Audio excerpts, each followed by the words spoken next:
संदीप मोहिनी कंसल। राधे राधे श्री राम। गुरुदेव, आपके चरणों में दंडवत प्रणाम, चरण स्पर्श। गुरुदेव, वाणी विचार व्यवहार की साधना में अगर ना चाहते हुए भी नकारात्मक कर्म हो जाएं, हम किसी का दिल दुखा दें, तो सकारात्मकता के लिए उस समय क्या करें? जिसका दिल दुखा है हमको उसी से नम्र वचन कहने चाहिए। जब हमारा क्रोध शांत हो जाए फिर हम उसके पास जाए कि क्षमा कीजिए, हम नहीं चाहते थे पर ऐसा हो। अब वो कटु बोले तो चुपचाप सह ले, दोबारा कड़वा ना बोले। नहीं तो इसका एक उपाय यही है, जैसे हम लोगों को कला सिखाई गुरुजनों ने कि द्वेष जिससे हो जाए, जैसे कोई हमसे द्वेष करता है तो हम उससे कैसे बचें।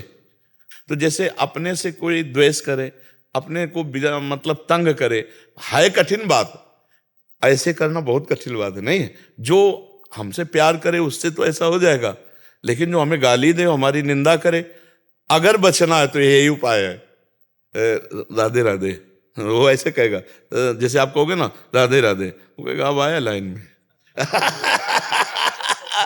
पर आपको चुप रहना है, तो वो धीरे धीरे धीरे उसका द्वेष कि अब तो लाइन में आ गया, वो चल जाएगा ऐसा। तो हम, क्योंकि सब में भगवान है, ये बात आप सच्ची समझो। सत्य विषय ये कि मतलब बिजली तो सब यंत्रों में है ना, तो भगवान का मतलब भागवतिक पावर, सच्चिदानंद पावर उस सब में समान है। जब आप अच्छे हृदय से बर्ताव करोगे तो दुष्ट से दुष्ट को बदल जाना पड़ेगा। महाप्रभु चैतन्य देव जी एक जंगल में रास्ते से, तो उधर के लोगों ने रोका कि ये रास्ता बिल्कुल ब्लॉक है।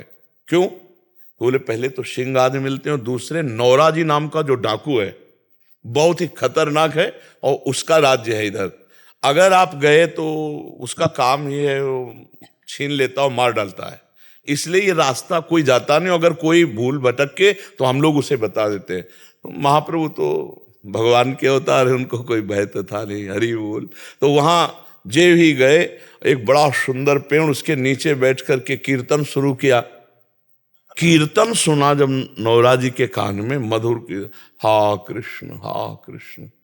तो प्रेमी जनों के नाम लेने में और अपने नाम लेने में अंतर होता है। जब भरत जी बोलते थे सिया राम, तो चित्रकूट के पशु पक्षी वृक्ष सब रसमय हो जाते थे, यहां तक कि ऐसे द्रवित होने लगते पत्थर। जो अपने सिया राम बोले तो क्या लगा, भरत जी जब बोलते सिया राम, हनुमान जी जब बोले सिया राम, जब प्रेमी बोलता है नाम तो उसका कुछ और प्रभाव होता है। वहां पर हा कृष्ण, हा प्राणनाथ, और उसे नहीं रहा गया। वो यद्यपि वो क्रूर कर्मा, दुष्ट स्वभाव, वो जे ही सामने आया, महाप्रभु तो अश्रु चल रहे थे। बस ये महापुरुषों के दर्शन, उसको लगा मेरा जीवन व्यर्थ गया, मैंने कितनी हिंसा की, कितना पाप किया, चरणों में लौट गया। महाप्रभु दुलार कर, उठो भाई, आपको भगवान कृष्ण ने इसीलिए मानो दे दी। कृष्ण कृष्ण जप कर उनका, प्रभु आप जानते नहीं मैं बहुत नीच पापी, नौराजी नाम है, मेरा नाम का आतंक छाया हुआ, मैंने इतना पाप किया। ऐसा महाप्रभु ने कहा कृष्ण बड़े कृपालु हैं, वो सब आम तो आम सर्व पापेभ्यो मोक्षयिष्यामि मां, तुम कृष्ण कृष्ण कहो भैया। कृष्ण, उसने कहा आज से नियम लेता हूं, जिंदगी में डाका नहीं डालूंगा, जिंदगी में कत्ल नहीं करूंगा, और मैं आपके साथ रहना चाहता हूं। महाप्रभु ने कहा रहो साथ। बड़े बड़े संतों को हटा दिया था जब तीर्थ यात्रा में, उसको साथ, तो उसके जो और अनुचर थे उनसे कहा भैया अब चाहे तुम डकैती डालो या सब छोड़ दो, अब हम तुम्हारे सरदार नहीं रहे, अब हम तो भगवान। एक क्षण के सत्संग, तभी कहा तात स्वर्ग अपवर्ग सुख धरी तुलाए कंग, तू ललताए सकल मिल जो सुख लो। अगर संत महात्माओं का संग मिल जाए तो एक क्षण में हम बदल सकते हैं। तो जैसे ये उपदेश हुआ कि आपसे कोई द्वेष करे, आपसे का, तो हम नम्र व्यवहार करें। यदि हम किसी से कटु व्यवहार कह दिया तो हम जाके क्षमा मांग ले, सब में प्रभु है। ए भाई, अब वो जरूर बरसेगा थोड़ी देर गुस्सा प्रकट, हम ऐसे करें, देखो हमसे त्रुटि हो गई, यदि आपने गलती की थी तब हमें क्रोध आया, पर फिर भी हम आपसे क्षमा मांगते हैं। इतने पर भी जब वो गुस्सा दिखाएगा तो आपकी क्षमा उसके ऊपर दंड बन करके उसको सुधार देगी। उमा क्षमा साप होते भारी, अपने कर्म जाए अपकारी, पर आपकी भक्ति बढ़ जाएगी। क्षमाशील की भक्ति बढ़ती है और क्रोध से भक्ति क्षीण होती है। स्वामी जी जैसे अभी परम पूज्य स्वामी जी जैसे आपने फरमाया कि जैसे हनुमान जी या भरत जी जैसे नाम लेते थे, तो एक सामान्य व्यक्ति के लिए क्या वो स्थिति प्राप्त करना आसान होगा? हाँ, बार बार अगर हम नाम जप करते गए, हृदय हमारा पवित्र हो गया और दैन्य हृदय से प्रेम में भर करके जब पुकारा जाता है तो उसका प्रभाव पड़ता है। एक बार जिन नाम लिए हित सो होए अति दीन, ताको संग न छाड़हि प्रभु अपनो कर लीन। हित माने प्रेम और दैन्य माने अहंकार रहित। अहंकार रहित दैन्य भाव से जब पुकारा जाता है तो फिर भगवान स्वयं उसके हृदय में बैठ जाते हैं। फिर वो पुकार जो होती है वो हिला के रख देती है। सामने वाले जितने भी होते हैं उनके हृदय में जा करके वो भगवत प्रियता, वो भगवत प्राप्ति की चाह बुरे आचरणों को छोड़ने के लिए विवश कर देगी। जैसे अभी नवीन नवीन सब भाईजान आते हैं और कहते हैं भाई हमने शराब छोड़ दी, मांस छोड़ दिया, ये अच्छे आचरणों में लग रहे हैं। तो ये हमारा प्रताप थोड़ी है, ये नाम का प्रताप है। ये राधा नाम का प्रताप है कि उनके हृदय को विवश करके ऐसे ऐसे लोग आए, बोले 35 साल से रोज नियम पूर्वक पी रहा था। हमारे एक दोस्त ने कहा कि बाबा का सत्संग सुनो, तो एक क्लिप दिखाई, बस दिखाई क्या, फिर हम सुनने लगे तो बोले छोड़ दिया। जो दवाओं से नहीं छुट्टी वो हमने छोड़। तो उनको पावर कहाँ से मिला? भगवान से ही तो पावर मिलता है। कोई व्यक्ति थोड़ी पावर देता है, पावर तो भगवान है ना। चाहे ये चले चाहे ये चले चाहे ये चले, पावर तो बिजली है ना। तो सबके ऊपर भगवान की कृपा है। उस कृपा को तुम ठुकरा रहे हो, अगर उसे स्वीकार कर लो तो फिर देखो कैसे आनंद में डूब जाओगे। सब पर मोरी बराबर दया, भगवान कहते हैं सब पर बराबर कृपा है। बस आप कृपा की अवहेलना कर रहे हैं, भगवान के विरुद्ध आचरण कर रहे हैं, इसलिए आपको अनुभव ही नहीं हो रहा। और अभी अनुकूल आचरण करो तो भगवान की कृपा का अभी अनुभव हो जाएगा। खूब नाम जप करो, और नाम जप करते करते जब नाम में प्रियता हो जाती है और आप बोलो राधा, राधा क्यों? इस नाम से हमारा संबंध है, इस नाम में हम अपना जीवन अर्पित किए, तो राधा एकदम। अब जैसे जो राधा राधा राधा, तो हमारे पैर आगे नहीं बढ़ते, चाहे एक आधा मिनट ही खड़े हो जाते हैं। राधा राधा राधा राधा राधा, मानो हमको अमृत पिला रहा है। जो हमारे इष्ट का नाम सुना रहा है तो ऐसा लगता है क्या दे दूं इसे। जो हरिवंश को नाम सुनावे तन मन प्राण तासु बलिहारी। जैसे गोस्वामी जी कह रहे हैं, तुलसी जाके मुख से धोखे निकसत राम, ताके पग की पग तली मोरे तन को चाम। अगर धोखे से भी निकल जाए राम तो इतना पवित्र हो गया, गोस्वामी जी कह रहे हैं, कि उसका तलवा और हमारा पूरा शरीर। ये नाम की प्रियता है ना। तो जब नाम हमें इतना प्राण प्यारा लगने लगे कि कोई दूसरा उच्चारण करे तो हमें लगे इसके चरण छू लें, इसको क्या दे दें। इसने हमें हमारे स्वामी का नाम सुनाया, हमारे इष्ट का नाम सुनाया, जो हमारा जीवन हमारा प्राण है। क्या ऐसे मतलब ऐसी प्रिय, ये नाम की प्रियता। और यही जब बढ़ जाएगी तो फैल जाएगी। मम भक्ति युक्तो भुवनम पुनातु, जो मेरी भक्ति से युक्त हो जाता है वो लोक के लोक को पावन कर देता है। समझ पा रहे हैं आप जी? राजकुमार जी गुरुग्राम हरियाणा से। श्री हरिवंश महाराज जी, आपके चरणों में कोटि कोटि प्रणाम। महाराज जी, भक्ति साधना में विनम्रता का क्या महत्व है और इसे कैसे अपने अंदर बहुत विकसित महत्व है। अहंकार भगवान को अच्छा नहीं लगता। सुनहु राम कर सहज स्वभाव, जन अभिमान न राखे काऊ। यदि अहंकार भरी कोई भी भोग लगा लेना, भगवान का मंदिर बना लेना, बड़ी से बड़ी बात हो जाए तो भी भगवान उसे पसंद नहीं करते। अहंकार में भर करके दुर्योधन ने सारी व्यवस्था 56 भोग बनाए थे, भगवान ने देखा भी नहीं। और दैन्य विनम्र विदुर जी उनके घर गए, और विदुरानी जी इतने प्रेमी स्वभाव की थी कि वो हर समय भगवान श्री कृष्ण का चिंतन करती, महान वक्ता थी। दरवाजे पे तो कृष्ण, श्री कृष्ण मेरे दरवाजे है। तो स्नान कर रही थी, देह सुधी भी नहीं, वैसे ही बाहर भगवान अपना पीताम्बर। अब भगवान कह रहे हैं कि कुछ पवाओ, तो उनको सुधारे। प्रभु वो केला रखे, पवाओ आके, तो केला लाए और गूदा फेंक रहे, छिलका भगवान को पवा रहे। भगवान छिलका पा रहे। तो विदुर जी को पता चला कि ठाकुर जी, तो विदुर जी दौड़ते हुए आए, अरे उनका बावरी ये क्या गूदा सब फेंक रहे गए। गूदा पर भगवान ने कहा वो स्वाद ले आया जब विदुराली के। यही दरबार दीन को आदर, रीति सदा चली आई। जेहि दीन पियारे वेद पुकारे, द्रवहु सुश्री भगवाना।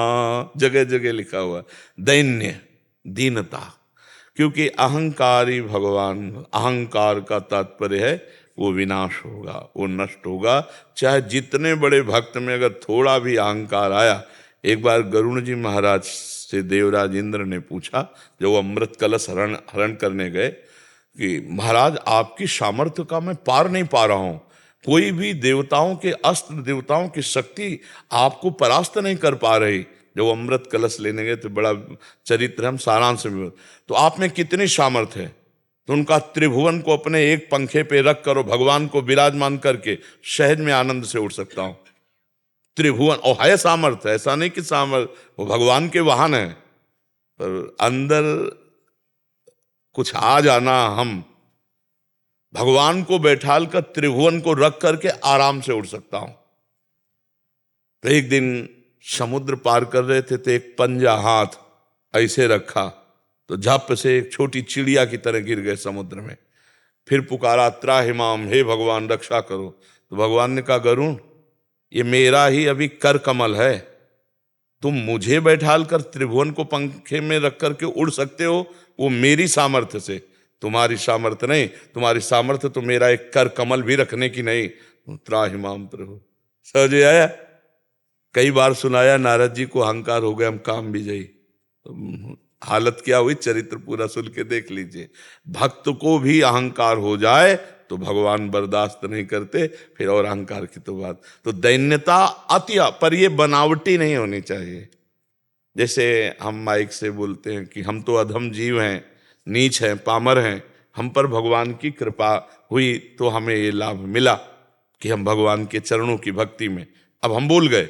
और जब हमारे सामने कोई खड़ा होकर हमको कहे और हमको लगे कि हाँ मैं तो कह ही रहा था, ये भाई भी गवाही हो गए, हे भगवान अब हम पर कृपा करो, देखो मैं दीन हूं, नीच हूं। पर हम बोल दें अधम तो चलेगा, लेकिन अगर आप बोल दो कि तू अधम है, फिर कैसा हृदय में होगा, फिर एक हृदय में जलन होने लगेगी। तो इसका मतलब अभी अहंकार बकाया है। भगवान दैन्य पसंद करते, जो जितना दैन्य है। आप बड़े भक्तों को देखना, बड़े दैन्य मिलेंगे आपको। जहाँ कहते हैं ना, थोड़ा पानी अगर गगरी में हो तो छलकता हुआ जाएगा, गंभीर नहीं होगा। अगर थोड़ा सा कुछ है तो अहंकार, और जो ज्यादा मात्रा में भगवदा आनंद है वो गंभीर मिलेगा, दैन्य मिलेगा। तो भगवान को दैन्य प्रिय, दैन्य बहुत आवश्यक है। भक्ति बिना दैन्य के हो ही नहीं सकती। तृणादपि सुनी चेन तरोरिव सहिष्णुना, अमानिना मान देन कीर्तनीया सदा हरि। तृणते अपने को नीच समझे सो महान भगत बनेगा। सदैव निरंतर भक्ति उसकी सुरक्षित रहेगी। जो अब जब तृण से नीच, तो सबके सेवक हम हुए कि नहीं हुए? सब हमारे स्वामी, और भक्ति का स्वरूप भी यही है। सो अनन्य गति जाके असमति न टरे हनुमंत, मैं सेवक सचराचर रूप स्वामी भगवंत। चराचर जगत मेरे स्वामी का रूप है, मैं सेवक हूं। ऐसा हृदय में भाव हो तो वो दैन्य भाव रहता है, क्योंकि सब हमारे स्वामी के। तब तृणादपि सुनी चेन तरोरि सहिष्णुना, इतना सहनशील होना चाहिए कि वृक्ष के समान। चाहे जैसा अपकार करो वृक्ष का, वो उपकार ही करेगा। पत्ता, पुष्प, फल, छाया और लकड़ी देगा ही देगा। ऐसे ही जो संत का, भक्त का अपराध करे, वो उसका मंगल करे, वो उसका मंगल मनावे। करत जे अनसैन निंदक जिन्हों पे अनुग्रह करे, और स्वयं अमानी रहकर दूसरों को मान दे और निरंतर भगवान का कीर्तन करे। इससे बढ़िया भक्ति का स्वरूप और क्या होगा। महाप्रभु चैतन्य देव जी कह रहे, तृणादपि सुनी चेन तरोरि सहिष्णुना, अमानिना मान देन कीर्तनीया सदा हरि। बहुत कम शब्दों में पूरे शास्त्रों का सार बता दिया। अगर दैन्य भाव नहीं है, अहम है, तो ये भगवान को पसंद है। वो भगवान की भक्ति में अग्रसर नहीं हो सकता। जीवे दया नामे रुचि वैष्णव सेवा। अगर नाम में रुचि हो जाए और वैष्णव संत जनों की सेवा का अवसर मिले, और सब जीवों पर हमारा भाव रहे कि हम क्या सेवा करें, कैसे इसको प्रसन्न कर दें, तो वो वही कर सकता है जो अहंकार रहित है। सेवा कौन कर सकता है? सेवक सेवक का मतलब होता है अहंकार रहित होना, सबके प्रति ऐसा भाव, ये भगवान को बहुत पसंद है। और जो श्री विग्रह में तो सेवक भाव रखता है मंदिर में, और बाहर निकल कर दूसरों से छल कपट द्वेष करता है, भगवान ऐसी पूजा स्वीकार नहीं करते। कपिल भगवान वर्णन करते हैं भागवत में कि जो मेरे श्री विग्रह के अच्छे अच्छे पदार्थों से पूजा करे, पर हम ही सब आत्म रूप में सबके विराजमान हैं, और वहाँ जा कर के निंदा करना, अपमान करना, ऐसा व्यवहार करना, तो उसकी ऐसी पूजा हुई जैसे राख में किया हुआ हवन, व्यर्थ। मतलब उसका पूजा का कार्यक्रम व्यर्थ रहेगा, जो अहंकार पूर्वक अन्य जीवों को क्लेश देता है। जी। प्रेरणा जी बेंगलोर से।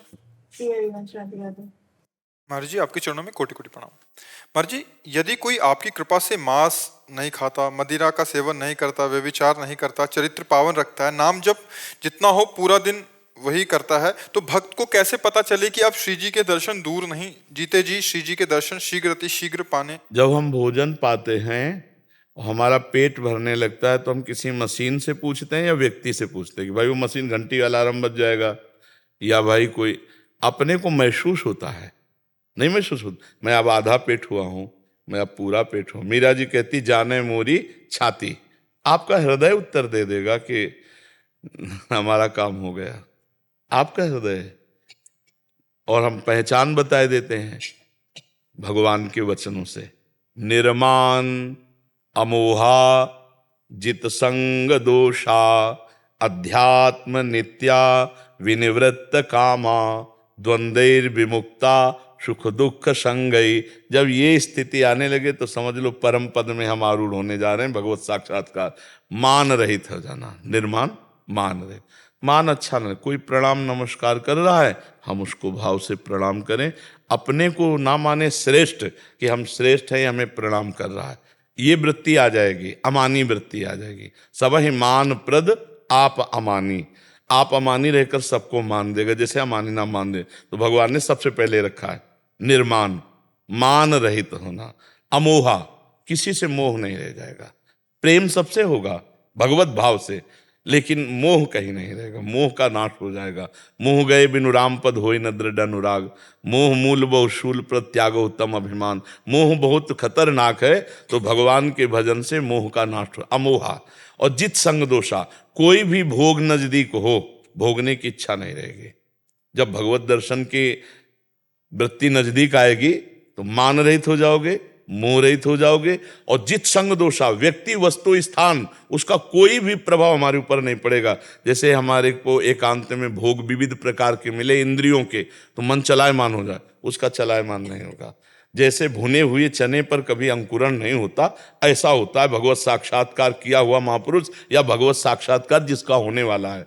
तो जित संग दोषा और अध्यात्म नित्या, वो आत्मस्वरूप प्रभु में निरंतर रमण करता है, अर्थात हर समय अव्यावृत भजन चल रहा है। और विनिवृत्त कामा, सारी कामनाएं उसकी शांत हो जाती हैं। द्वंद्व विमुक्ता, मान अपमान निंदा स्तुति सुख दुख लाभ हानि जय पराजय, सब में उसका समान भाव होता है, समान भाव होता है। द्वंद्व विमुक्ता सुख दुख संगय, सुख और दुख को समान भाव समझने वाला वो महापुरुष अव्यय पद, जो अव्यय पद भगवत स्वरूप है, उस परम पद का अधिकारी हो गया, वो भगवत साक्षात्कार का अधिकारी हो गया। पर निरंतर नाम जब चले तब ये स्थितियां आएंगी, निरंतर। जैसा आपने बताया कि चरित्र पावन, व्यसन रहित और गंदे आहार का त्याग और निरंतर नाम जप, तो धीरे धीरे ये स्थितियां आएंगी। पर इसका अहंकार न हो, त्याग का अहम न हो, त्याग की स्मृति का लय हो जाना। ऐसे त्याग का लय होना चाहिए जैसे हम विष्ठा त्यागते हैं तो हम कहीं गर्व थोड़ी करते, तो ऐसे ही विष्ठा मलवत विषवत वमनवत संसार के भोगों का त्याग करके त्याग की स्मृति का त्याग, तब वो भगवत अनुराग से युक्त हृदय भगवत साक्षात्कार युक्त होता है। अत्यंत दैन्य। देखो हनुमान जी जब प्रथम मिल रहे राम जी से, तो राम जी पूछ रहे कौन है विप्र देवता आप, तो कैसे परिचय दे रहे? एक मैं मंद मोह बस कुटिल हृदय अज्ञान, मैं मंद मोह के बसीभूत कुटिल हृदय से अज्ञानी। और कह कौन है? ज्ञानी नाम अग्रगण्यम बुद्धिमताम वरिष्ठम इसे परिचय, यह है दैन्य। अपना परिचय कैसे दे रहे? एक मैं मंद मोह बस कुटिल हृदय अज्ञान, पुनि प्रभु मोह विसारेउ दीन बंधु भगवान। दैन्य भाव हृदय में आ जाए, खूब निरंतर नाम जब चल रहा है और प्रभु के मिलन के लिए रोना आने लगे। रुदुष सुरम राजन कृष्ण दर्शन लालसा, जहां प्रभु के लिए रोना आने लगा तो प्रभु रोना बर्दाश्त नहीं करते। ये बात समझ लो, सब सह सकते हैं लेकिन भक्त के आंसू को प्रभु नहीं सह सकते, ऋणी हो जाते हैं। गोपीजनों से कह रहे हैं कि मैं अनंत काल तक यदि तुम्हारी सेवा करूं तो भी मैं तुम्हारे प्रेम रूपी ऋण से उऋण नहीं हो सकता। हे गोपियों, तुम अपनी उदारता से मुझे उऋण कर सकती हो। ये भगवान को सहन नहीं होता। जब कोई एकांत सच्चाई से एकांत में बैठकर जब भगवान के लिए रोता है तो उसी समय देखना तुम्हारे हृदय में पहले आनंद रूप से स्फुरित होंगे, फिर मानस पटल पर झलकने लगेंगे, और अगर यही निरंतरता चलती रही तो प्रगट में दर्शन हो जाएंगे। पर ये स्थिति बहुत दुर्लभ है, इसलिए खूब नाम जप करो, अहंकार रहित होकर जप करो। मैं भजनानंदी हूं, इसका भी अहंकार ना हो। भगवान से मनाते रहो कि प्रभु कहीं भजन का अहंकार ना हो जाए। नहीं, मैं भजनानंदी हूं, ये भी आ गया तो गाड़ी रुक जाएगी, फिर आगे यात्रा नहीं होगी, फिर विकार घेर लेंगे। इसलिए बहुत दैन्य, इसीलिए दैन्यता के लिए बड़े महापुरुषों का सेवन किया जाता है, संत महापुरुषों का। उनके दर्शन से, उनकी चरण रज से दैन्यता आती रहती है, अहंकार नष्ट होता है। जैसे आप भजन करो तो जितना भजन करते हो, जब ऐसे भजनानंदी को देखा जब रात दिन रो रो के भजन कर रहे हैं तो आपको लगे हमारा भजन क्या है, गया ना अहंकार। तो हाँ, तो हम जब बड़े संतों के दर्शन करते हैं तो हमारे हृदय का अहंकार नष्ट हो जाता है। इनकी तपस्या, इनका रात दिन प्रभु के लिए जीवन अर्पित करना, हम तो नाना प्रकार के भोगों में फंसे हुए हैं, तो वो दैन्य आ जाता है, अहंकार न। जब हम नीचे देखते हैं फिर हमको अहंकार आता है। तो हमें नीचे के जनों में भगवत भाव रखना चाहिए और बड़े महापुरुषों का संग करना चाहिए। महापुरुषों के संग से अहंकार नष्ट हो जाता है, दैन्य आ जाता है, और महापुरुषों के संग से भगवत प्राप्ति की लालसा भी जागृत होती है, भजन बढ़ता है, भजन की रुचि भी जागृत होती है। संत समागम ये दुर्लभ वस्तु है, संत समागम हरि कथा तुलसी दुर्लभ। तो अब लाभ मिल रहा है तो जीवन को बढ़ा ले चलो प्रभु की तरफ। अच्छे आचरण करो, जैसे आपने बताया ऐसे सबको करना चाहिए। ये मांस मदिरा, ये सब गंदी चीजें हृदय को अपवित्र, शरीर को नष्ट कर दे, धन नष्ट हो जाए, सब इसमें खराबी खराबी है। यार दूसरे के शरीर को काट करके लोग खाते, कैसे हृदय वाले हमारे, तो यही समझ में नहीं आता। अपने चुटकी काट के देखो तो लगता है ना दूसरे की छुरी से गला काट रहे हो, यार तुम्हें इसका फल मिलेगा, इसका दंड मिलेगा, दुर्गति हो जाएगी। ये दंड जैसे नहीं, पैर बांध दिए पशु के, जिंदा उल्टा टांग दिए, भूंज रहे हैं और फिर इसके बाद खा रहे हैं, फिर उन्हीं की गाड़ी में आग लगेगी और जिंदा वैसे ही भूनेंगे गाड़ी के अंदर। फिर वहाँ लोग कहते हैं बेचारे, ये बेचारे इस जन्म में नहीं तो किसी जन्म में ऐसा किया है, उसका फल उनको मिल रहा है। अवश्य में भोक्तव्यम कृतम कर्म शुभाशुभम, अवश्य भोगना पड़ेगा। भीष्म जैसे महापुरुष को भी 6 महीने बाणों की सैया में पीछे के कर्म को भोगना पड़ा। इसलिए गंदे कर्म मत करो, अच्छे कर्म करो, भगवान का नाम जप करो। अगर अभी दर्शन नहीं हुए तो शरीर छूटने के बाद भगवान मिल जाएंगे। जो अच्छा कर्म करता है भगवान उसको अपने नित्य धाम में विराजमान करते हैं। राधा कृष्ण पुनेठा जी उत्तराखंड से। गुरुदेव आपके चरणों में कोटि कोटि प्रणाम। गुरुदेव, एक प्रवचन में आपने कहा था कि नख से लेकर सिक तक पूरा ढांचा शरीर श्री जी को समर्पित कर दो, जिससे तुम्हारा भार श्री जी संभाल लेंगे। इस समर्पण की प्रक्रिया क्या है गुरुदेव? पहले वाणी से समर्पण होता है, हे प्रभु मैं आपकी शरण में हूँ, या हे प्रियाजू मैं आपकी शरण में हूँ। ये तो हुआ कहना। अब वाणी का समर्पण है कि वाणी से किसी का अहित कर, दुखद वचन बोल करके दिल नहीं दुखाएंगे, वाणी से गाली नहीं बकेंगे, अश्लील संभाषण नहीं करेंगे, प्रपंच नहीं। और सच्चाई में तो वाणी का पूर्ण समर्पण तब माना जाएगा जो हरिवंश महाप्रभु कहते हैं, रसना कटो जो अन रटो। मेरी जवान कट जाए अगर मैं प्रभु के सिवा और कोई बात करूं, अपने प्रभु के संबंध की बात करूंगा, प्रभु के लिए बात करूंगा। अगर व्यापार नौकरी है तो वो भी हम प्रभु का ही मान करके बात करेंगे। प्रभुमय होकर के वाणी की से बात करना, नहीं तो मौन रहना है वाणी का समर्पण। और तन का समर्पण है श्री कृष्ण अनुकूलेन प्रतिकूलस्य विसर्जनम, शरीर के द्वारा कोई भी प्रभु से विमुख आचरण न होने पावे, और जितने भी कर्म हो सब प्रभु के अनुकूल हों, प्रभु के लिए हों, ये मान करके हमारा शरीर समर्पित होता है। और मन जब हमारा प्रिया प्रीतम के ही लिए संकल्प करे, प्रिया प्रीतम का ही मनन करे, तो मन समर्पित होने लगता है।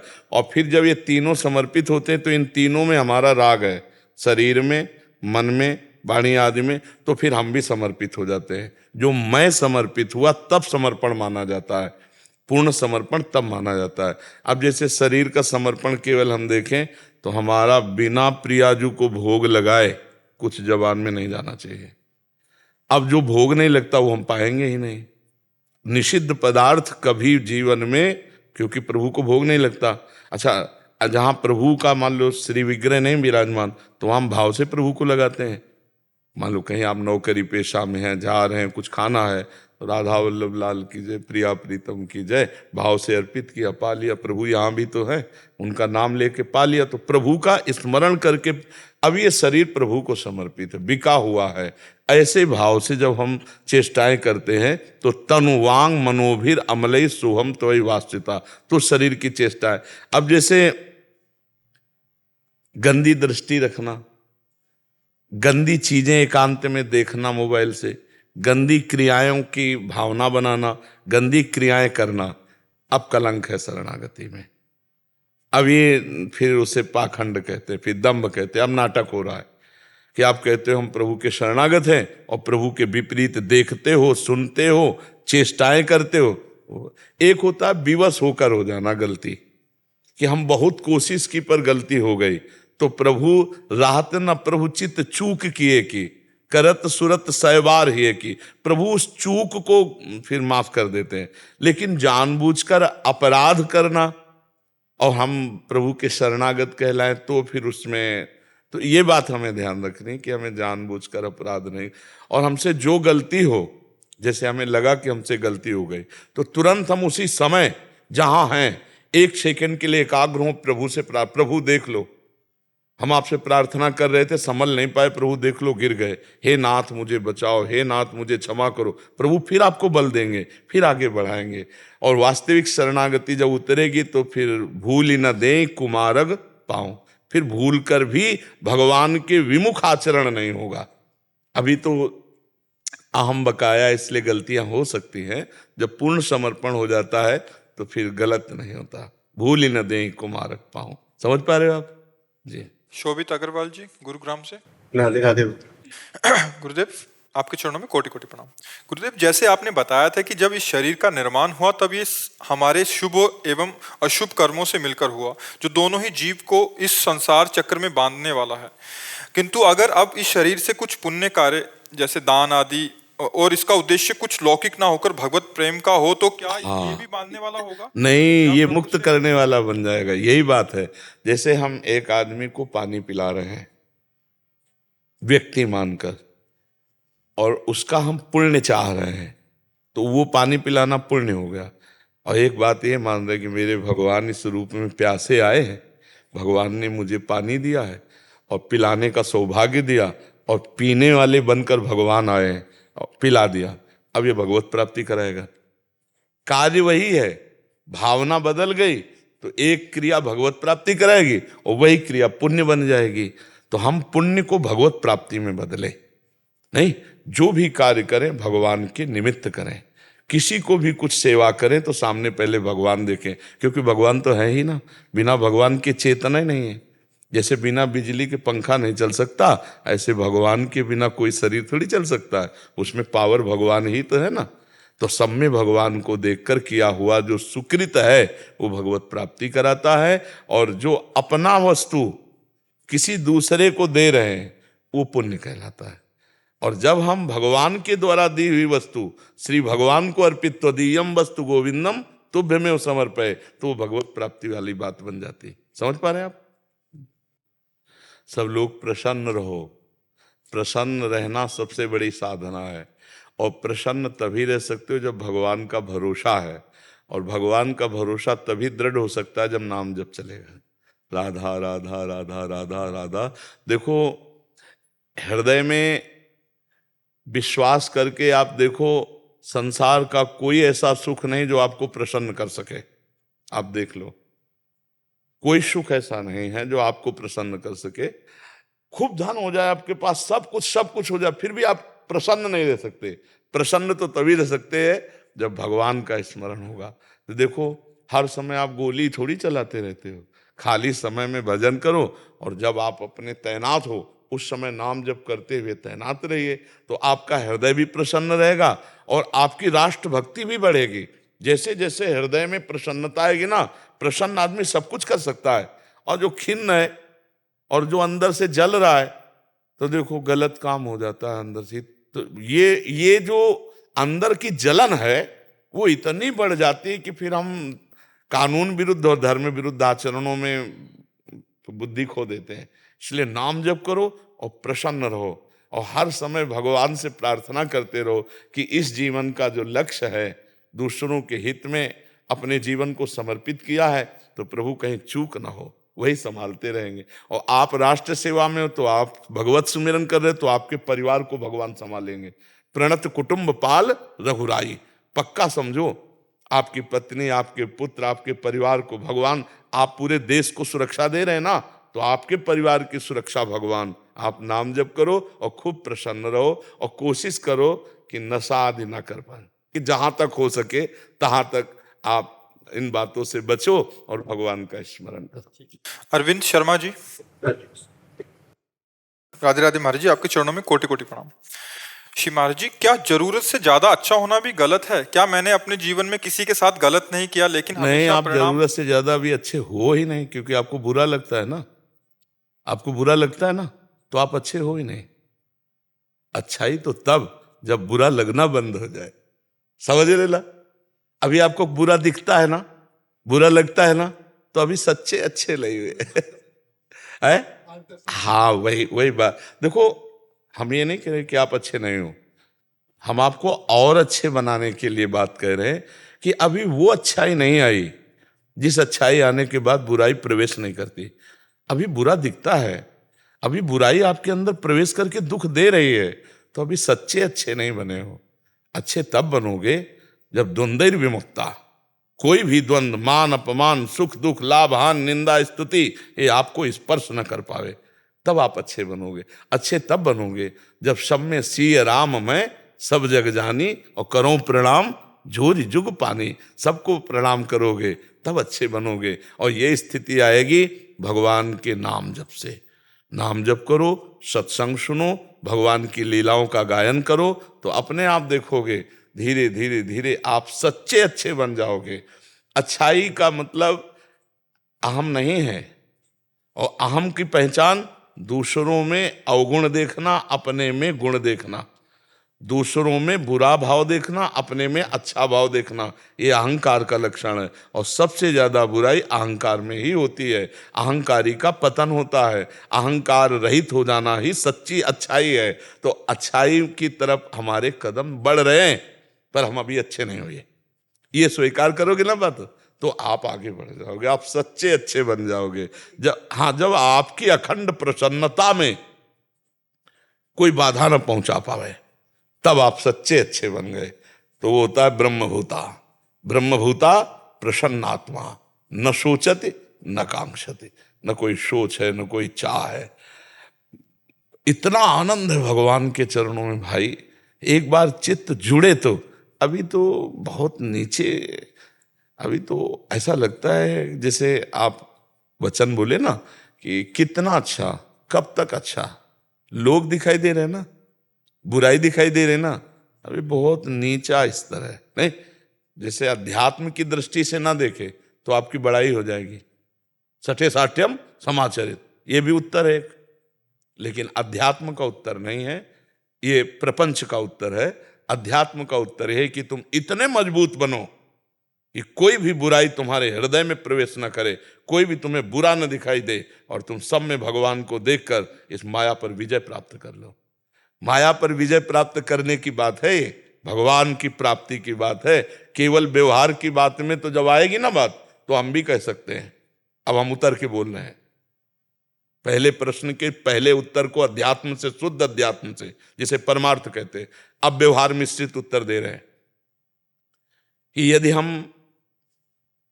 दबते चले जा रहे हो, आप गाली देते चले जा रहे हो, तो हम तब तक सहेंगे जब तक एक सीमा है। भगवान ने भी 100 अपराध कहे थे और 101 होने पर सुदर्शन चक्र चला दिया था। ये व्यवहारिक बात है। तुम धर्म के प्रति, भगवान के प्रति, इष्ट के प्रति अगर जरा भी हमें गाली दे लो, लेकिन अगर सीमा उल्लंघन किए तो जितना तप है, भजन बल है, शारीरिक बल है, व्यवहार बल है, उसका प्रयोग करके आपको शासन मिलेंगे। ये व्यवहारिक उत्तर है, परमार्थिक उत्तर नहीं है। व्यवहारिक उत्तर अच्छा लगेगा, नहीं लगेगा?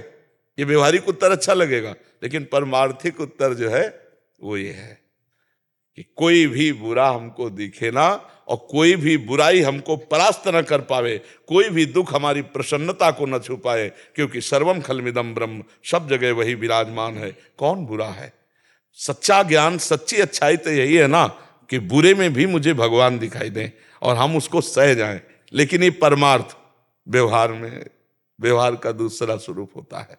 अगर आप परमार्थ के पथिक बनना चाहते हैं तो इतनी अच्छाई लाओ कि आप में किसी को बुरा देखने की बात ही ना आवे, किसी का बुरा करने की बात ही ना आवे, नहीं ना? और हमें लगता है अच्छाई का प्रभाव बहुत जोर का पड़ता है। जब आप 10 बार किसी से अच्छा ही बर्ताव करेंगे तो 10 बार बुरा करने वाला एक दिन रो के आपके पैर पकड़ लेगा।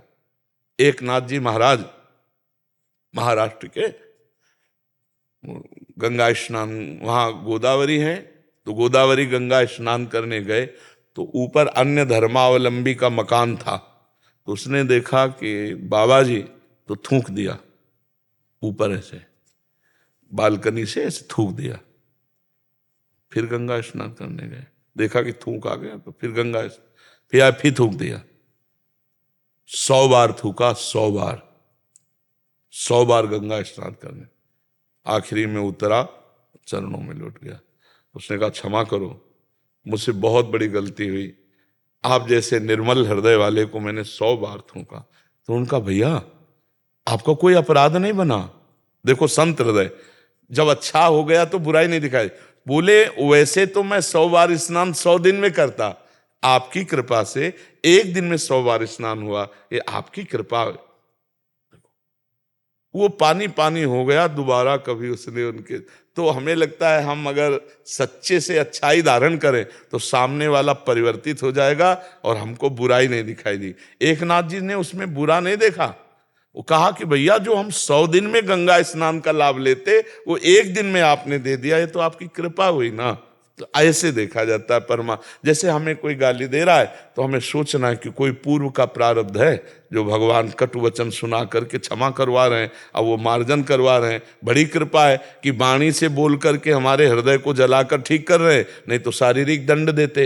ये तो भगवान की कृपा हुई कि बातचीत से निपटा रहे हैं। ऐसे सोचा जाता है, पॉजिटिव सोचा जाता है, नेगेटिव नहीं सोचा जाता। जैसे कि किसी कोई नाराज हुआ, 2 थप्पड़ मार दिए, तो कोई बहुत बड़ा प्रारब्ध था, भगवान ने प्रेरित किया, इसको तो हम जानते भी नहीं, कोई घटना, धक्का लग गया कोई, और इसने हमको 2 थप्पड़ मार, भगवान इसके द्वारा हमें पावन किए हैं, अब काहे को गुस्सा आएगी। ऐसे विचार किया जाता है पॉजिटिव। जैसे अपनी जबान अपने दांत से कट जाए तो हम किसको गाली देंगे? अपने हाथ के द्वारा भी अपने शरीर में कभी कभी चोट लग जाती है, चाकू लग जाती है, किसको हंसी देते हैं, यार वो चूक हो गई। हमको ऐसे ही अपने अंगों के द्वारा अपने अंगों को जैसे पीड़ा पहुंचती है तो हम किसी से रिपोर्ट नहीं करते, किसी को मारते पीटते नहीं, सह जाते हैं। हम ही फिसल के गिर गए और बहुत चोट लग गई तो हम किसी को कुछ कहते थोड़ी है। ऐसे ही हमारा प्रारब्ध सामने वाले व्यक्ति के अंदर जाकर प्रतिकूलता का रूप पैदा करके हमको जो जलाता है वो हमारे पाप नष्ट करता है। ये अध्यात्म है, अध्यात्म से समझा जाए। जी। डॉक्टर वीरा भडेर राधा वल्लभ महाराज जी, महाराज जी ये जानना चाहते हैं कि मतलब सभी संतों को जिनका भी सुने हैं कि उन्होंने कहीं ना कहीं सत्संग सुना फिर जाके इस मार्ग पे आगे बढ़े। महाराज जी ये जानना चाह रहे हैं कि आपने किसका सत्संग सुना साधना काल में कि जिसके वचन आप आदर्श मान के आगे बढ़े। हमारी साधना काल ही नहीं हुई, हमारी भागने के बाद साधना काल हुई आप हम जानते हैं कि आप साधना काल में पूज्यपाद उड़िया बाबा जी और भाई जी महाराज की सुने। जी। अब आजकल कौन से अब मतलब महापुरुष आखिरी वक्त तक सत्संग सुनते रहते हैं। जी। हमारे आज हरिवंश महाप्रभु और पूज्यपाद श्री सदगुरुदेव भगवान देख रहे हैं ना ऊपर, तो इसी समझना चाहिए सर के ऊपर कौन है हमारे सर में कौन है, किनके चरण है, तो हमारे पूज्यपाद श्री गुरुदेव भगवान हैं जो नित्य विहार रस में सहचरी भाव से सिद्ध महापुरुष विराजमान है। इस समय कैसे तुम्हें बताए, सब अंदर की बातें हैं। हाँ, साक्षात प्रियाजू की नित्य सहचरी विराजमान है, तो उन्हीं की कृपा से है। अब क्या प्रश्न था इनका? ये कह रहे हैं कि साधन काल में तो हम जाने कि भाई जी और ये थे, आज आप किसका सत्संग? हाँ, आज तो अब यहाँ सत्संग की बात नहीं रह गई है, नहीं, अब यहाँ सेवा की बात रह गई है। किस समय अपने गुरुदेव के साथ कौन सी परिचर्या में श्री जी के हैं, अब यहाँ ये थोड़ी रह गया, सत्संग की बात नहीं रह गई है। अब बात रह गई है श्री जी की परिचर्या की, प्रातः से लेकर शयन तक, शयन से प्रातः तक शारीरिक और मानसिक दोनों सेवाओं में अपने गुरुदेव के संग रह करके श्री जी को दुलार। अब ये बच्चे हो, आप क्या समझोगे? देखने को पुरुष देह होता है, लेकिन यहाँ भाव देह के द्वारा प्रिया प्रीतम की परिचर्या होती है। अब कुछ जानना नहीं है और अब कुछ पाना नहीं है, अब बस स्वाद लेना है। आठों पहर अपनी महारानी जी की आज्ञा में रहकर उनकी सेवा में रहना है, बस इतना। अब आगे की बात जब इसमें घुसो इस मार्ग में तब जान पाओगे, नहीं तो ये बहुत गुप्त मार्ग है। हितजू महाराज और स्वामी जी का जो मार्ग है ना, हाँ, जो कहो हरिवंश रस बिरलो समझन हार, एक दोई जो पाइए खोजी सब संसार। ये तो आचार्य कृपा से, गुरु कृपा से ही केवल समझ में आता है। समझ में आ रहे बच्चा? इस समय हमारे जीवन आधार पूज्य श्री सरकार गुरुदेव भगवान है और घसीटा है आचार्य चरण ने, कि इनका भी परिचय आचार्य ने ही दिलाया, क्योंकि हम थोड़ी जानते थे महाराज जी को। हित ने हित हरिवंश चंद्र जी ने घसीटा और उन्होंने सारा अपना वैभव जो हृदय का है वही कृपा करके दे रहे। इसमें हमारे साधन तप का कोई बात नहीं, ये यहाँ उदारता की बात है। उनकी उदारता है, हमारी अधमता पर रीझ करके इतनी बड़ी वस्तु दान कर दी प्रिया प्रीतम जी। दीपक जी फरीदाबाद से। श्री हरिवंश महाराज जी। महाराज जी, ब्रह्म सत्यम जगत मिथ्या। महाराज जी, जगत मिथ्या हमें क्या थोड़ा सा इसमें वो लगता है कि अगर हम इसी मिथ्या जगत में श्री हरि का नाम जप करते हैं, सत्य कर्म और पुण्य कमाते हैं, तो ये मिथ्या महाराज जी इसको क्यों कहा जाता है? ये जगने की चेष्टा है हरि नाम जपना। जैसे सोए हुए पुरुष को जगाया जाता है ना, तो ऐसे ही ये जो सत्संग है, हरिनाम है, ब्रह्म तत्व की चर्चा है, वेदांत चर्चा है, सांख्य है, अष्टांग योग, कर्म योग, भक्ति योग, ये जीव को जगाया जा रहा है। ये साधारण निद्रा नहीं है, ये मोह निद्रा है। समझ रहे हो? वो सुषुप्ति है तमोगुण जनित। ये मोह निद्रा इतनी प्रबल है कि हम जागते हुए भी जाग नहीं रहे हैं, हम जानते हुए भी जान नहीं रहे हैं। समझ रहे हो नहीं समझ रहे हो? जैसे सबको ये जानता है कि स्थूल शरीर मैं नहीं हूं, पक्की बात है ना, इतना कहीं ना कहीं दिमाग में तो है कि यार शरीर मैं नहीं हूं, है दिमाग में भला? काफी लोगों की जो सत्संगी होंगे उनके तो दिमाग में होगा ही, ये शरीर मैं नहीं हूं। है ऐसा दिमाग में कि नहीं? कहीं ना कहीं दिमाग में होगा, क्योंकि शरीर छूटता है तो कहा जाता है छोड़ने वाला गया, तो मतलब वो जाने वाला कोई और है, और जो शरीर है ये फूंक दिया जाता है, मतलब शरीर मैं नहीं हूं। लेकिन कितने लोगों को इसका सच्चा ज्ञान है कि मैं शरीर नहीं हूं? जानकारी होना, जैसे सबको लगभग जानकारी है यहां से जाना है, क्यों?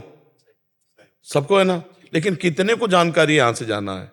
हम उसको उसी का प्रश्न कर रहे हैं कि कितने को जानकारी, जानते हुए भी वो नहीं जान रहे हैं, जानते हुए भी वो नहीं समझ पा रहे हैं। इसका मतलब है ये जागते हुए सोने का नाटक, वो तो सुषुप्ति में है ही अज्ञान में, लेकिन ये जो सोना कहा गया है कि ये सो रहे हैं सब अज्ञान की धरा में, उसी को मिथ्या शब्द कहा गया है। मिथ्या शब्द का मतलब सुषुप्ति, गाढ़ सुषुप्ति। उमा कहूं मैं अनुभव अपना, सत हरि भजन और जगत सब सपना। ये एक जागतिक सपना जो चल रहा है मोह की अज्ञान की धरा में, ये मिथ्या है। जैसे पीछे जन्म में आप कौन थे आपको पता नहीं, आपका परिवार था, आपके रिश्ते नाते थे, लेकिन आपको आज पता नहीं। ऐसे कल आपको इसका पता नहीं होगा, जो वर्तमान में है इसका पता नहीं होगा। जैसे आप कितने साल के हो?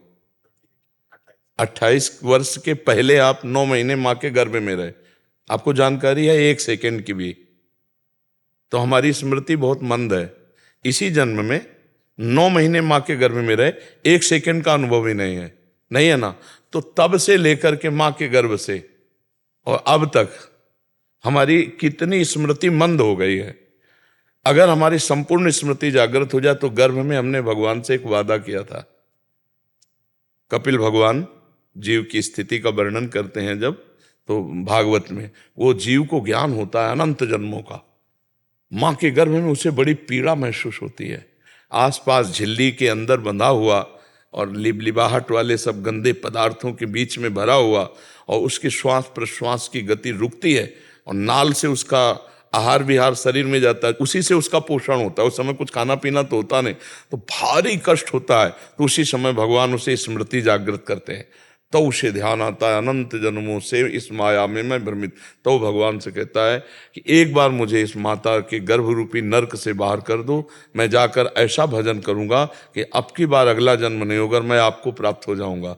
भूमि परत भा ढाबर पानी, तिम जीवहि माया लपटानी। जे ही माँ के गर्भ से निकला तो ये भूल गया भगवान की ऐसी लीला माया। अब कहाँ वो जो दिव्य आनंद था वो कहाँ बोले लड़का हुआ लड़की हुई, अब वो भूल गया। अब वो फिर शरीर राग में पुष्ट हो गया। बचपन, अब देखो जवानी, आप जवान हैं ऐसा ज्ञान है, मैं जवान ऐसा कभी नहीं ज्ञान कि शरीर जवान है, नहीं। भगवान की इतनी प्रचंड माया है कि जानते हुए भी नहीं जान रहे हैं, जानते हुए भी नहीं। यहां से चवन्नी नहीं जानी किसी के साथ, 1 रुपया नहीं जान, फिर भी सब हाय हाय किए ना। 7 जन्म के लिए इकट्ठा करने का सारा प्लान है। मन बुद्धि चित्त इसे सत्य मानने लगा, तो शास्त्र हमारा कहता है ये सत्य नहीं है, इसी में जो ब्रह्म तत्व है वो सत्य है। तो अब तुम सोने के नाटक में अगर हो तो जगाना बहुत कठिन होता है। अगर वास्तविक सोए हुए हो तो जग जाओगे, ए उठो सुबेरा हो गया, उठ जाएगा। लेकिन सोने का नाटक कर रहा हो तो ए उठो, तो हम लोग सब सोने का नाटक कर रहे हैं, अज्ञान का नाटक कर रहे हैं। जागे हुए पुरुष हो तुम सब, तुम्हें सब पता है। जब किसी का परिवार में निधन होता है और लोग स्मशान घाट में ले जाते हैं तो कहते हुए जाते हैं राम नाम सत्य। क्या ये पता नहीं उनको? बोल रहे हैं तो क्या उनके दिमाग में बात नहीं आ रही? लेकिन बोलते हुए भी वो नहीं जान रहे हैं। ठीक है, वहां फूंकते हैं तो क्या दिखाई नहीं दे रहा शरीर की दुर्दशा क्या हो रही? तो इस शरीर के लिए हम मांस खाएं, मदिरा पिएं, बेविचार करें, पापाचरण करें और यही शरीर जल जाएगा और उसका कर्म लेकर हमको भोगना पड़ेगा। भला क्या जानकारी है सच्ची? नहीं। जब उस परिवार के लोग रोते हैं तो दूसरे लोग बैठ के समझाते हैं, देखो भाई इस संसार का नाम मृत्यु लोक है, यहाँ ऐसा होता ही है, सबको मरना पड़ता है, कल हम भी मरेंगे, आप भी मरेंगे, आप क्यों चिंता करते हैं? आप शांत हो जाइए। और आप बीड़ी पी के चल रहे हैं, हमने देखा ये बात। आप बीड़ी जलाई और बीड़ी पीते हुए चले, आगे चल के हंसी मजाक को भूल गए सब। वो ये भूल गए कि ये दशा मेरी भी शरीर की होनी है। तो यहां भैया जानते हुए सब सो रहे हैं, यद्यपि जग रहे हैं पर वो सब सोते हुए से अज्ञान की धरा में है, इसीलिए मिथ्या। ये जो हरिनाम है, सत्संग है, ये जगाना है, हम जगा रहे हैं। आप जगने की चेष्टा करें तो आप बहुत जल्दी जग जाएंगे। ये जानते हुए भी हम इसको भूल रहे हैं या फिर सो रहे हैं, तो ये माया का प्रभाव है। ये माया का प्रभाव है। दैवी हृषा गुणमयी मम माया दुरत्तया, मामे वे प्रपद्यन्ते माया में ताम तरन्ते। गेम जैसे नहीं होता कि ये पाला खींचा है, कबड्डी बोलने उधर जाना है, अब आपको सांस न टूटने पाए पाले तक आना है, तो हमको संसार के कार्य करना है, राधा राधा राधा, ये सांस न टूटने पाए, हमें अपने पाले में लौट के आना है कि हम भगवान की शरण में, हमारा लक्ष्य भगवत प्राप्ति है। निकल गए, जीत गए। अगर सांस टूट गई, पाला तक ना पाए तो आउट हो गए, फिर जन्म लो, फिर कार्य करो। गेम है ये, आपको भगवान तक पहुंचना है। मनुष्य जीवन ये आखिरी चांस है आपको, फिर आपको 83,99,999 योनियों का गेम खेलना पड़ेगा।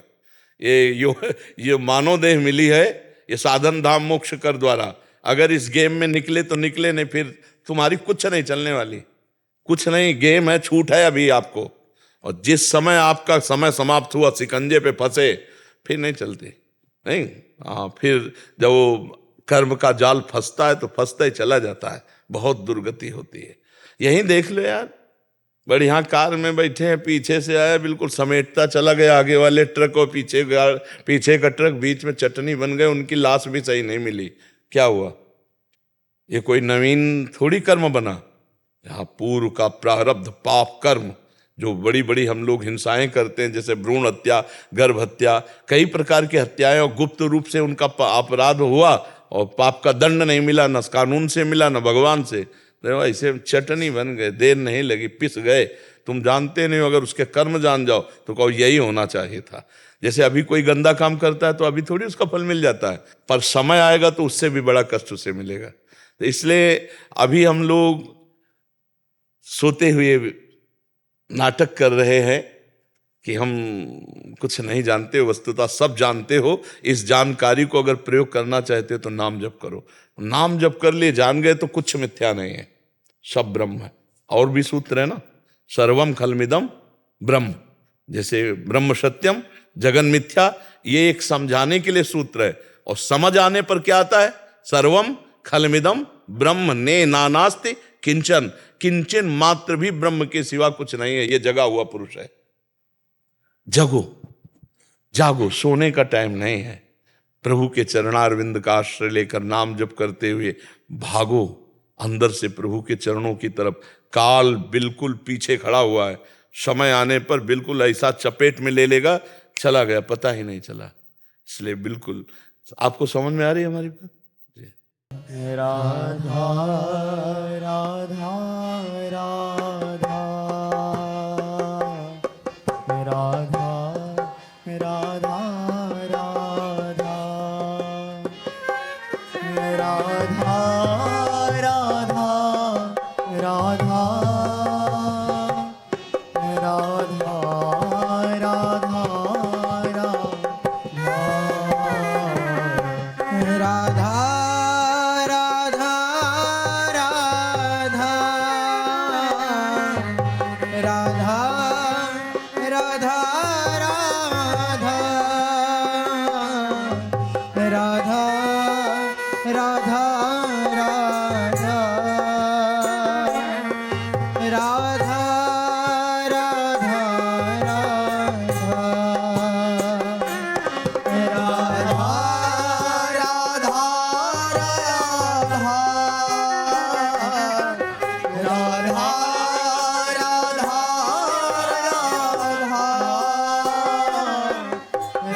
राधा